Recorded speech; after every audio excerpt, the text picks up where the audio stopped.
առավելագույնը տվել 1 ժամ։ Համեցեք։ Առաջին հարցը Փայլյան Ֆարեզյան։ Շնորհակալություն, պարոն Փաշինյան, ինչպես գիտեք, 10 եպիսկոպոսները 3 հայտարարության հայտարարից եկել, 17:00 մայրաթողում հավաքվելու վերաբերյալ, զուգահեռ մայրաթողում հավաքվելու են այն անձինք, ովքեր հայտարարել են, որ պաշտպանել են հեղափոխական եկեղեցին եւ կաթողիկոսին, այն ողջունություններից, որոնք տեղի են ունենում հանրական իշխանության եւ նրանց իրացած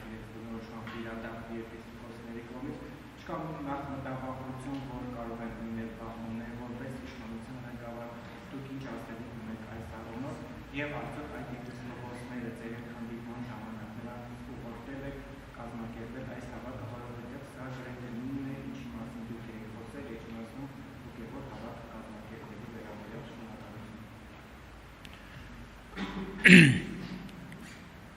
Նախ բախումների որևէ հնարավորություն բացառում է, որովհետև Հայաստանի իրավապահ մարմինները ունեն բոլոր գործիքակազմը եւ հնարավորությունները սադրիչ գործելակերպով աչքի ընկնող բոլոր անձանց չեզոքացնելու օրենքով սահմանված կարգով։ Երկրորդը հայաստանյաց առաքելական եկեղեցին պետք է պաշտպանել կտրիչ Ներսիսյանից եւ մայրաթոռը զավթած մյուս աղանդավորների խմբից։ Ես արդեն իմ դիրքորոշումը ասել եմ, որ կտրիչ Ներսիսյանը եւ նրա նեղ շրջապատը աղանդավորներ են, ովքեր զավթել են եւ եղծում են հայաստանյաց առաքելական Սուրբ եկեղեցու դավանանքը։ Հաջորդը 10 եպիսկոպոսների գործողությունները ես չեմ ուղղորդում, բայց ողջունում եմ եւ աջակցում եմ։ Ես այս պահին նման անհրաժեշտություն եւ որոշում չեմ տեսնում եւ ուզում եմ ասել նաեւ մի բանի վրա հրավիրել ձեր ուշադրությունը։ 10 եպիսկոպոսները Էջմիածնի միաբաններ են, այսինքն Էջմիածնի վանական համալիրը իրենցն է եւ իրենք էլ Էջմիածնի վանական համալիրինն են։ Եվ հետևաբար նրանց կողմից հնչեցված հրավերը հավաքվելու մայրաթոռում բացարձակապես լեգիտիմ է, որովհետև դա ըստ էության իրենց միաբանությունն է, իրենց կեցավայրն է եւ իրենք ունեն լեգիտիմություն իրենց հետևորդներին, եւ նրանք նաեւ թեմակալ առաջնորդներ են, իրենց թեմի հավատացյալներին, թեմերի հավատացյալներին հրավիրել։ Միջայլոց խոսքը գնում է խոսքը արիացյան թեմի առաջնորդի մասին է, արմավիրի թեմի առաջնորդի մասին է, արիացյան մասիացոտն թեմի առաջնորդի մասին է, այսինքն իրենք ըստ էության գործում են իրենց թեմում։ Եվ այսպիսով նրանց գործողությունները լեգիտիմ են։ Հաջորդը նաև շատ է հնչում, ես տեսա, որ նաև որոշակի հարցադրումներ են արվում, ինչն է կապում ինձ 10 եպիսկոպոսների հետ։ Միայն եւ միայն բացառապես օրակարգը հայաստանյաց առաքելական Սուրբ եկեղեցու նորոգման օրակարգը եւ մի հարցում եւ էլի ուրիշ հարցերում մենք ունենք կոնսենսուս, որ այդ օրակարգը անհնար է իրականացնել առանց կտրիչ Ներսիսյանի հեռացման մայրաթոռից։ Հաջորդը ուզում եմ ասել նաև, ասում եմ որպես Հայաստանի Հանրապետության վարչապետ, մենք արդեն բավական երկար ժամանակ այդպես գործում ենք, բայց այդպես չենք հայտարարել, կտրիչ Ներսիսյանի որևէ որոշում Հայաստանի Հանրապետությունը չի ընդունելու, որովհետև նրա կայացրած ցանկացած որոշում ոչ լեգիտիմ է։ Օրինակ Տեր Արա Մասատրյանը շարունակում է Հայաստանի Հանրապետության համար լինել Տեր Արամ Ասատրյան։ Եվ Կտրիչ Ներսիսյանի որոշումը նրան կարգալույծ անելու մասին մենք չենք ընդունել եւ մենք շարունակում ենք Տեր Արամ Ասատրյանին, Տեր Թադեին, Տեր Տարոնին համարել գործող հոգեվորական։ Եվ ելի ուզում եմ կրկին ելի եմ ասում, որովհետև այստեղ մենք պետք է հարցին ճիշտ մոտենանք։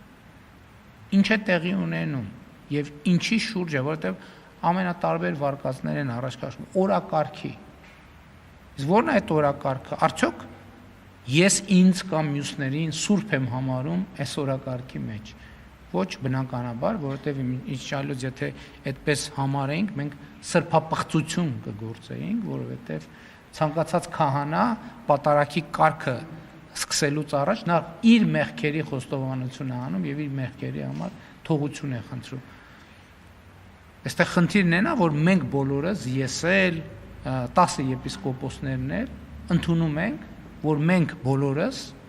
մեղավոր ենք, այդ թվում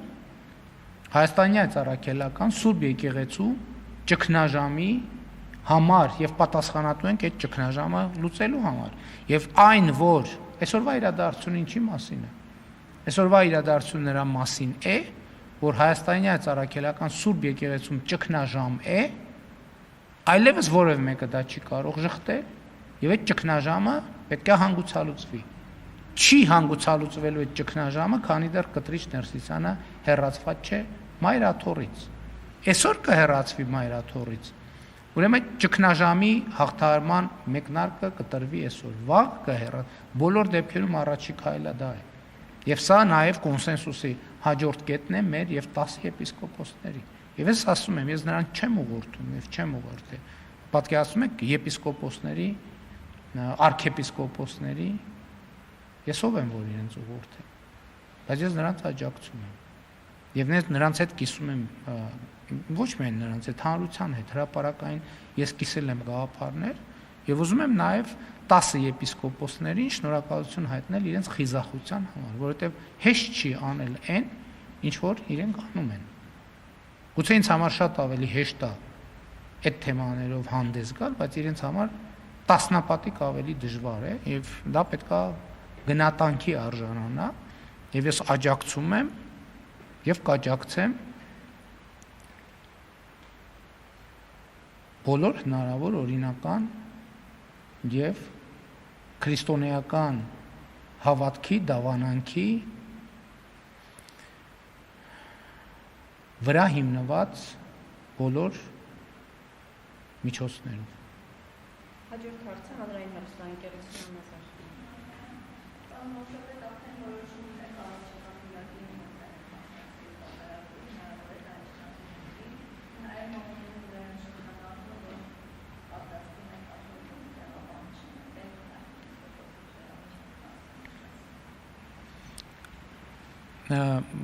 Առաջիկի Կիրակի օրվա հետ կապված մի քիչ հարցեր կան, որովհետև ես այց ունեմ եւ հիմա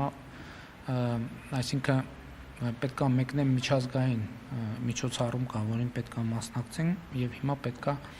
փորձենք տեսնել ինչպես անել, որպեսզի այնտեղ էլ չուշանամ Եվրասիական տնտեսական միության բարձրագույն խորհրդի նիստն է եւ պետքա մեկնեմ ժամերի հետ կապված, որը շատ շուտ էր պլանավորված, հակառակ դեպքում այլ կերպ կպլանավորենք, դրա մասին կհայտարարեմ։ Ինչ վերաբերում է տեղապահի հարցին, ես պատասխանատու կերպով ասում եմ, որ դա իմ որոշումը չի կարող լինել, դա եպիսկոպոսած դասի որոշումը պետք է լինի։ Ինչպես եւ կարգով ես ինչքան գիտեմ, էդ էլ անկեղծ ասեմ, չգիտեմ, նախատեսված է ապա եպիսկոպոսած դասն է ընտրում, թե ազգային եկեղեցական ժողովն է ընտրում եւ այլն։ Ինձ կարծիք կհարցնեն, ես կարտահայտեմ այդ կարծիքը, չեն հարցնի, ես էլ եմ ուզում ասեմ։ Նրանք, ովքեր այլ դիտանկյունից են նայում, ուղղակի սխալ են հասկանում իրավիճակը։ Իմ օրակարգը բացառապես հոգևոր է եւ բովանդակային է։ Եվ անձերի հետ անշվում է այնքանով, ինչքանով որ առնչվում է հոգևոր բովանդակության հետ։ Ես էլ եմ ասում, այս օրակարգում ես չեմ հետապնդում ինտրիգներ։ Եթե ինտրիգներ հետապնդելու լինեի, շատ վաղուց վանից շատ ձևեր կային եւ